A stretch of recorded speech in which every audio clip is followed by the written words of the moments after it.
नमस्कार, माझं नाव विनय लंबे, जयसिंगपूर. माझ्या गीर गाई आहेत एकूण 10. त्यापैकी 5 गाई दुधाच्या आहेत. ते गेले मी 6 महिने मिल्किंग मशीनवरच दूध काढतो आहे. त्याचे आत्तापर्यंत काही प्रॉब्लेम आलेला नाही आहे. दूध काढायचे म्हणजे नंतर हातानं पण काय काढायला लागत नाही आहे. जर व्यवस्थित आपण हँडल केला दुधाचं मशीन, बकेट आणि पाईप, तर दूध व्यवस्थित निघतं आहे. ते एक नंबर चांगलं. आत्तापर्यंतचा अनुभव मला मशीनबद्दल काही तक्रार नाही आहे. कुठेही मेंटेनन्ससाठी काही मला कुठं जावं लागलेलं नाही, काही नाही.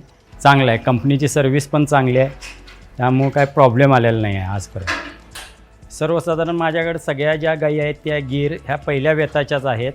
दुसऱ्या वेताची कुठलीही गाई नाही आहे आता. तर सर्वसाधारण 4 ते 4.5 लिटर ते 5 लिटरपर्यंत एका टायमाला मला मिल्किंग मशीनला दूध मिळतं आहे. आणि ते सर्वसाधारण 3 ते 4 मिनटात दुधाची भरती होते.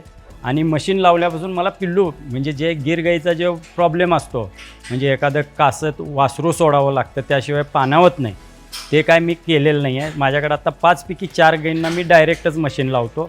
पाणाव्याचं पण मशीनच करून घेते. पाणाव्यासाठी पण हात स्पेशल लावून काही नाही, आपोआप मशीन आपलं पाण्याहून सोडून घेऊन त्याचे दूध काढून मला मिळतं आहे.